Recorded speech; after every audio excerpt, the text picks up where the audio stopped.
പാലക്കാട് കോൺഗ്രസ് നേതാവ് CPIM-ൽ കോട്ടായി കോൺഗ്രസ് മണ്ഡലം president K മോഹൻകുമാറാണ് CPIM-ൽ ചേർന്ന് പ്രവർത്തിക്കാൻ തീരുമാനിച്ചത്. പാലക്കാട് CPIM ജില്ലാ കമ്മിറ്റി ഓഫീസിൽ CPIM ജില്ലാ സെക്രട്ടറി മോഹൻകുമാറിനെ പാർട്ടിയിലേക്ക് സ്വീകരിച്ചു. നേരത്തെ DCC നേതൃത്വത്തെ വിമർശിച്ച് മോഹൻകുമാറിൻ്റെ നേതൃത്വത്തിൽ കോട്ടായിൽ വിമത കൺവെൻഷൻ നടന്നിരുന്നു. ഇപ്പോൾ സച്ചിൻ വള്ളിക്കാട് വിവരങ്ങളുമായി ചേരുകയാണ്. സച്ചിൻ, പാലക്കാട് കോൺഗ്രസിലെ പൊട്ടിത്തെറി തീരുന്നില്ല. എന്തൊക്കെയാണ് ഏറ്റവും പുതിയ വിവരങ്ങൾ? പാലക്കാട് കോട്ടായി മണ്ഡലം പ്രസിഡന്റ് അടക്കമുള്ള പ്രവർത്തകർ 30ഓളം പ്രവർത്തകരാണ് CPIM-മായി ചേർന്ന് പ്രവർത്തിക്കാൻ വേണ്ടി തീരുമാനിച്ചത്.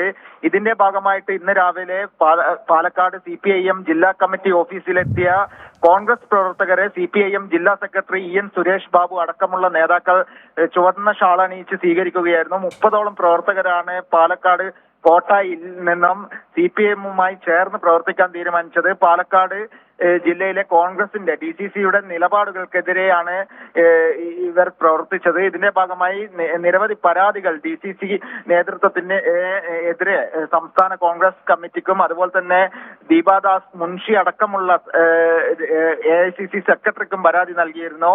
എന്നാൽ യാതൊരുവിധ പരിഹാര നടപടികളും കോൺഗ്രസ് നേതൃത്വത്തിന്റെ ഭാഗത്തു നിന്നും ഉണ്ടായില്ല എന്ന കാരണം ചൂണ്ടിക്കാണിച്ചുകൊണ്ടാണ് പാർട്ടി വിടാനുള്ള ഒരു തീരുമാനം ഈ കോൺഗ്രസ് പ്രവർത്തകർ സ്വീകരിച്ചത്. കഴിഞ്ഞ കാലങ്ങളിൽ, അതായത് DCC പ്രസിഡന്റ് തങ്കപ്പൻ അടക്കമുള്ള ആളുകൾ ഗ്രൂപ്പിസത്തിന്റെ ഭാഗമായി ചില പാർട്ടി വിരുദ്ധ പ്രവർത്തനം നടത്തുന്ന കോട്ടായിൽ പാർട്ടി വിരുദ്ധ പ്രവർത്തനം നടത്തുന്ന ആളുകൾക്ക് മാത്രം സംരക്ഷണം ഒരുക്കുന്ന ഒരു നിലപാടാണ് സ്വീകരിച്ചത്. അതിന് ചുക്കാൻ പിടിച്ചുകൊണ്ട് നിരവധി പാർട്ടി വിരുദ്ധ പ്രവർത്തകർ ഈ കോൺഗ്രസിലുണ്ട്. എന്നാൽ അവരെ സംരക്ഷിക്കുന്ന നിലപാട് DCC സ്വീകരിച്ചു.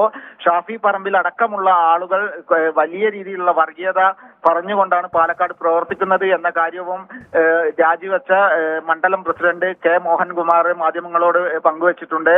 മാത്രമല്ല, പാലക്കാട് ജില്ലയിൽ വലിയ രീതിയിലുള്ള ഗ്രൂപ്പിസമാണ് നിലനിൽക്കുന്നത്. പെട്ടി പിടിക്കുന്നവർക്ക് മാത്രമാണ് കോൺഗ്രസ് നേതൃത്വം സംരക്ഷണം നൽകുന്നത് എന്ന കാര്യവും കെ മോഹൻകുമാർ പറഞ്ഞിട്ടുണ്ട്. അജിംഷാദ്.